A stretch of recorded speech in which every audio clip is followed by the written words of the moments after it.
born in Miami, Florida, in an area called Liberty City, in an abandoned building on a hard linoleum floor with my twin brother. We were 6 weeks of age. We were adopted. When I was in 5th grade, I was identified as EMR, labeled educable, mentally retarded, put back from the 5th grade into the 4th grade, and stayed in that category until I got out of high school. I don't have any college training, but I met a high school teacher who one day changed my life. I was waiting on another student, and when he came in, he said to me, "Young man, go to the board and write what I'm about to tell you." And I said, I can't do that, sir. He said, "Why not?" I said, "I'm not one of your students." He said, "It doesn't matter. Follow my directions now." I said, "I can't do that, sir." He said, "Why not?" I said, "Because I'm educable, mentally retarded." And he came from behind his desk and he looked at me. He said, "Don't ever say that again.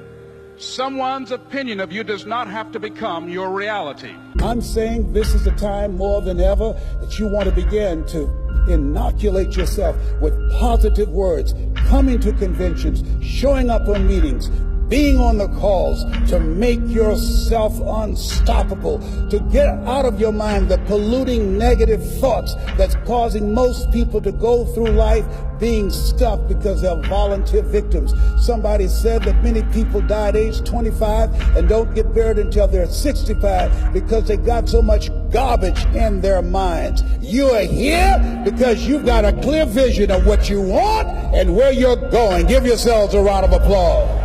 Come on, bring your energy level up. Yes, yes. You want more. You want more.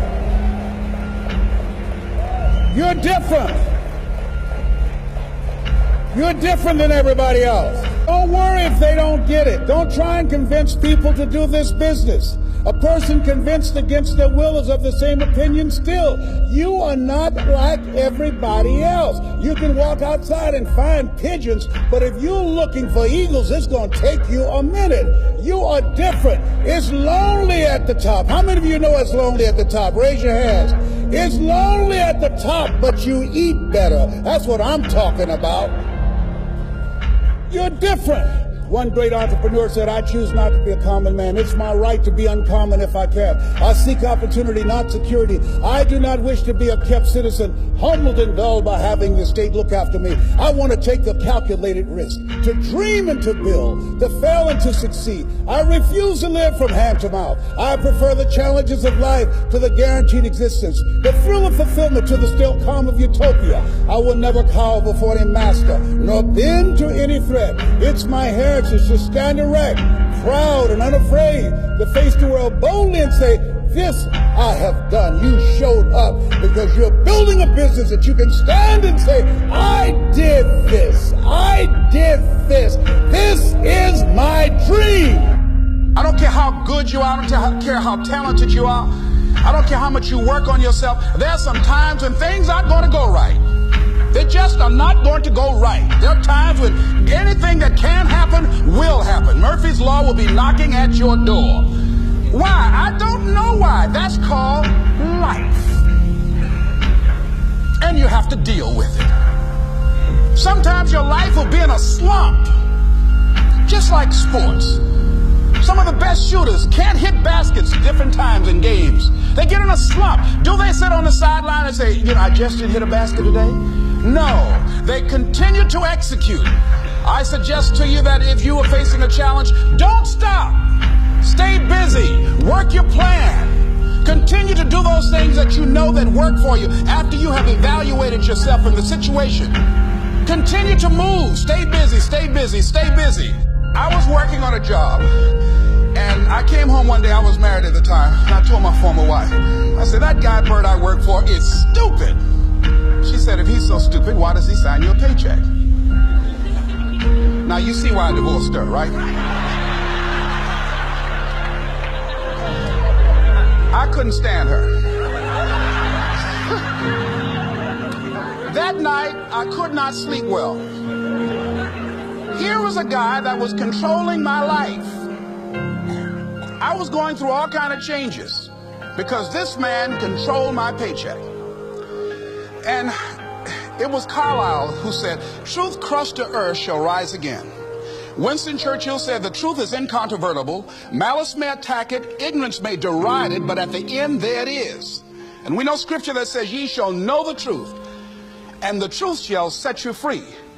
And the truth that I had to come to grips with, that I wasn't in charge of my destiny. The truth was that I wasn't giving all that I had. The truth was that there are some things that I wanted to do, but I didn't have the courage to act on those things.